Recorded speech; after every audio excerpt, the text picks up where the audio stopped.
Bienvenue dans l'émission Le Broker du jour avec eToro, le leader du trading social. Et je précise que TV Finance a déménagé dans un magnifique studio au cœur de Paris. Et ceci m'incite à m'excuser par avance si le son n'est pas encore optimal. Nous sommes encore en train de faire des réglages, mais un magnifique studio pour accueillir d'autant mieux nos invités et vous faire plaisir. Avec nous aujourd'hui, Antoine Fraisse-Soulier, analyste marché chez eToro, et David Derry, French Partner également chez eToro. Bonjour messieurs. Merci d'être avec nous. On commence par cette séquence des market movers avec un focus sur le CAC 40. Antoine, c'est vrai qu'au moment où on se parle, le CAC 40 est bien orienté, plus 0,37%, mais la semaine dernière avait suscité quelques inquiétudes quand même. Oui, alors c'est vrai que en cette fin du mois d'août, les marchés financiers montrent quelques signes de nervosité. Notamment en France, où le CAC 40 donc a enregistré sa pire semaine depuis fin janvier, la semaine dernière. Le CAC 40 a reculé de 4%, même si depuis le début de la semaine, on voit que l'indice français repart à la hausse. Alors, ce repli est essentiellement dû au décrochage du secteur du luxe, qui représente environ un tiers de l'indice. À noter une chute hebdomadaire, par exemple, de 17% pour Kering, 13% pour LVMH, ou encore 10% pour Hermès.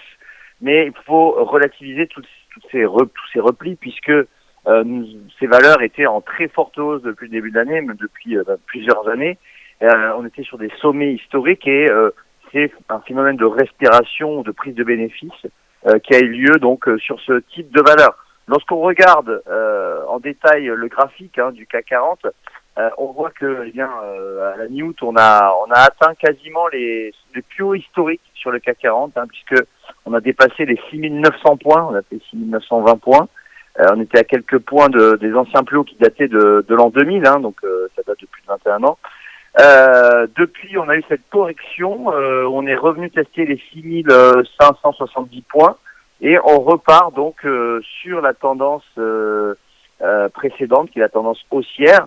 Toutefois, attention, le mois de septembre, ce sont souvent un mois de rotation sectorielle, d'arbitrage. On va voir si la tendance se poursuit. Mais pour l'instant, l'heure est vraiment à la consolidation, en tout cas sur les prochaines séances.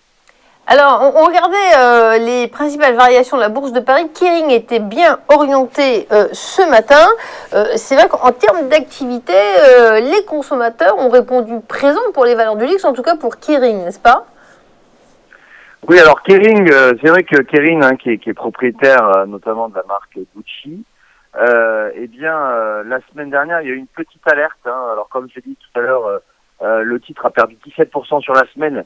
Et il a chuté de 8% juste sur la semaine de la séance de jeudi dernier.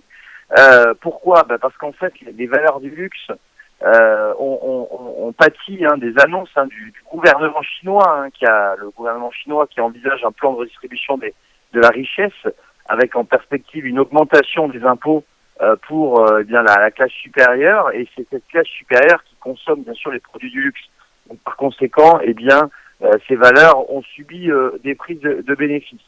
Le groupe Kering qui dépend énormément de Gucci, puisque Gucci c'est plus de 50% du chiffre d'affaires et 75% du bénéfice opérationnel, n'a pas encore retrouvé ses performances de 2019 et par conséquent, c'est vrai qu'on a eu peut-être une réaction excessive sur le titre. Lorsqu'on regarde ensuite graphiquement le titre Gucci, on voit qu'on était sorti par le haut du canal haussier, comme vous voyez à l'écran.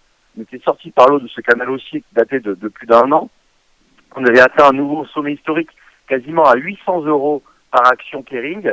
On est redescendu jusqu'à 650 € de manière très très vive, et on a réintégré le canal.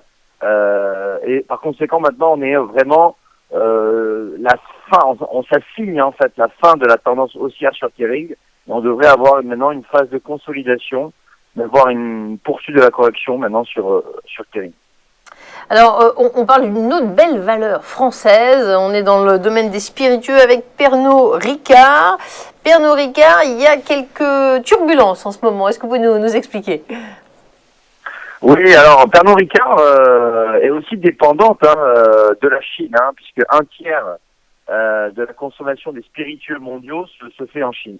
Et c'est vrai que la Chine est dans une dans une politique de régulation du marché de certains pans entiers de l'économie, et notamment la réglementation du marché des alcools, puisque l'administration chinoise souhaite réguler ce marché.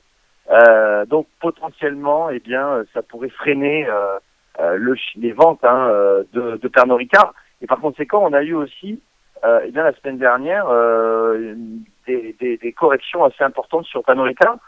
Ceci étant, l'évolution du cours de bourse est toujours haussière, comme on voit sur le graphique.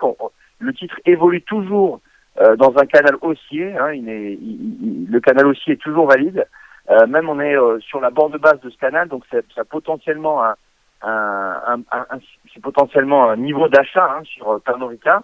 On a enchaîné les sommets historiques en 2021, donc peut-être profiter de cette correction pour finalement rentrer à l'achat sur Pernod Ricard.